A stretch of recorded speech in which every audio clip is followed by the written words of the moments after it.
Yan mga kaagri, ito yung i-sprayhan natin. So bagong tanim natin na sitaw, ito ay hanggang doon. At itong talong na nasa loob. So isprayhan natin ang amo. Yan. First time natin ma-sprayhan, maging itong ating alagang talong, ngayon lang din natin ma-sprayhan. So namumunga na siya, pero tingnan nyo naman ang hitsura ng ating talong mga kaagri. Talagang mahinang klase oh. Daming mga kagat ng mga insekto. So itong ating sitaw naman ay kabubuhay lang. So sama na rin natin lahat ng mga halaman, papaya. Yan, i-sprayhan na rin natin mga kaagri. Pati itong ating papaya. So tingnan nyo naman yung ating talong, talagang mahina siya mga kaagri. So sprayhan natin ito at i-update ko kayo mga kaagri kung anong result. Yan. Yan mga kaagri.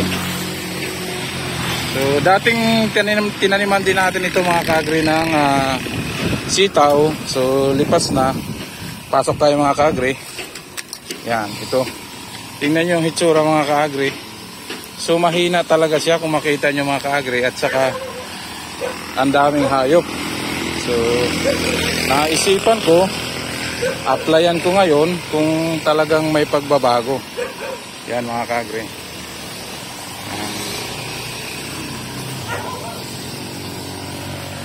Yan. Talagang hirap siya mga kaagri dahil sa sunod-sunod na ulan.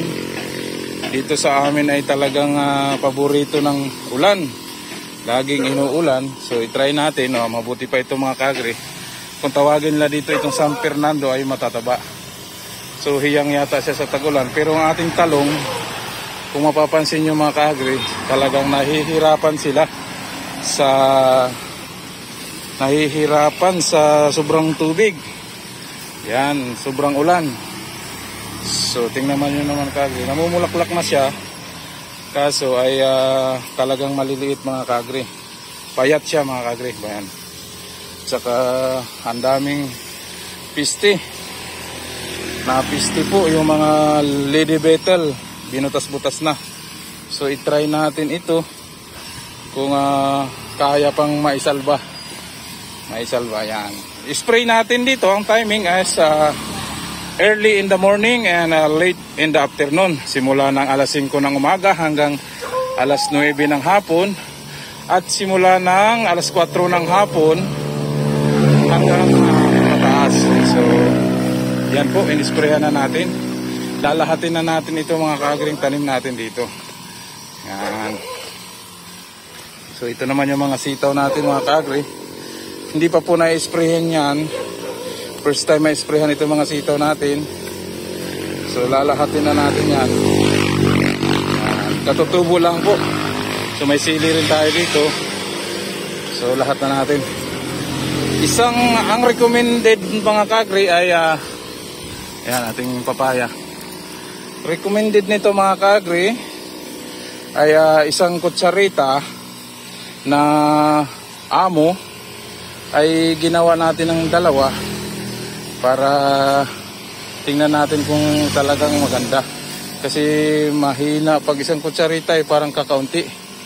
Pero yun ang recommendation. So try lang na natin, experiment yung mga kaagri dahil tayo po ay hindi naman madalas na gamit ito, trial ito. So may talong din po tayo dito na sobrang payat. Mga kaagri, ito po ay nasa tabing highway lang mga kaagri.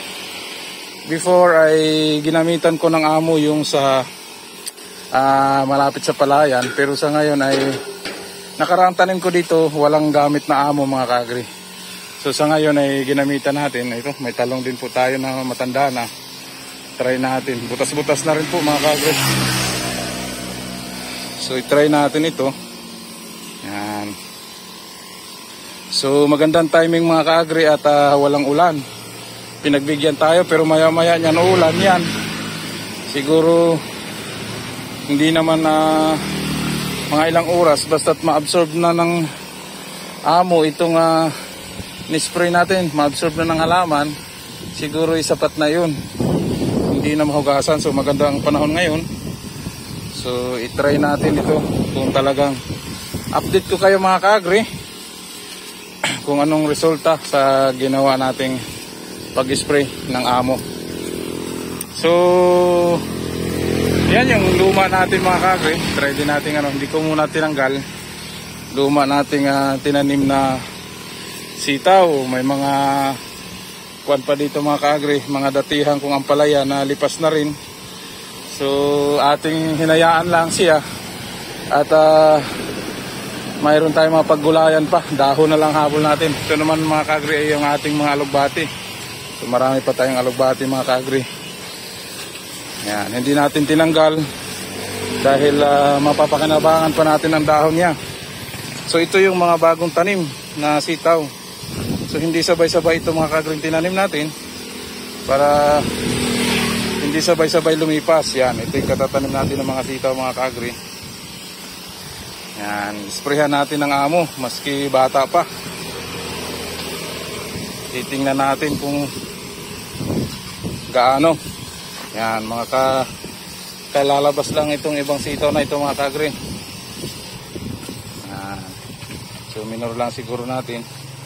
Kalalabas lang ito. Yan. Kapuputok lang mga ka-agri. So ang tinanim pala natin mga ka-agri na sitaw ay yung Galante. Binili natin mga ka-agri sa Agri Supply. Galante po ito. So yan, makita naman po ninyo na talagang kapuputok pa lang. Inaplayan po natin ng amo. Yan. Ito, ang daming kundol mga ka-agri. Dito mga ka-agri, wala nangangain ng kundol. Nagtanim ako isang puno. Ayan. Nasa puno po siya ng nara. Ang dami. Ayaw nilang kumain. Hindi nila kilala mga ka-agri ang kundol na ginugulay. Yan mga ka-agri. Tanim natin. At isama na rin natin yung sa likod. Ito mga ka-agri, may niyog dito na hirap na din. At meron tayo ditong mga mga ka-agri. Dito tayo sa likod ng ating halamanan. May sili dito. So isprayhan na rin natin mga ka-agri. At may mga talong pa tayo ditong matanda na pero hindi ito nakabunga ng maganda mga ka-agri.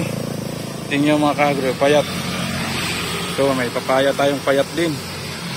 So first time natin ma-applyan ito mga ka-agri ng amo. Hindi pa to, never pa itong ma-sprayhan na kung ano-ano. Amo lang po ang ating in-spray ngayon. Ayan, may mga talong na halos hindi na nakapamunga. Ayan yung ating papaya. Sprayhan natin. Yung mga papayang yan mga ka-agri ay hindi ko alam ang variety pero okay na rin, panggulay. Pansarili lamang na mga ka-agri. Tingnan mo mga ka-agri. Namunga yung talong pero talagang payat siya. So first time natin mag-apply ng amo. Yan. At i-update ko kayo mga ka-agri kung anong resulta. Yan, ito mga tanim natin dito mga payat mga ka-agri. Ito pa. Tingnan po niyo yung papaya. Yan, maedad na yan, payat. Pati yung saging natin mga ka-agri, pwede. So, meron din tayo mga tangkla dito mga ka-agri, mga lipas na. Yan. Tingnan nyo yung papaya mga ka-agri, hirap na hirap gawa ng ulan. So nahirapan. Tingnan natin mga ka-agri. Ito mamamatay ito mga ka-agri. Try nating isprayhan ng amo yung katawan niya. Baka makasalba pa. Yan. Tingnan mga ka-agri, mamamatay ito. Sana'y maisalba pa. Sprayhan natin ng affected ng ano ito, aphids, yung katawan niya. So mamamatay na talaga siya. So ito lang muna mga ka-agri sa ngayon. Ang update sa ating mga tanim na halamang mga payat. At i-update ko kayo sa result sa ginawa nating pag-spray. Muli mga ka-agri, ako ang inyong ka-agri. At ikaw ang bida.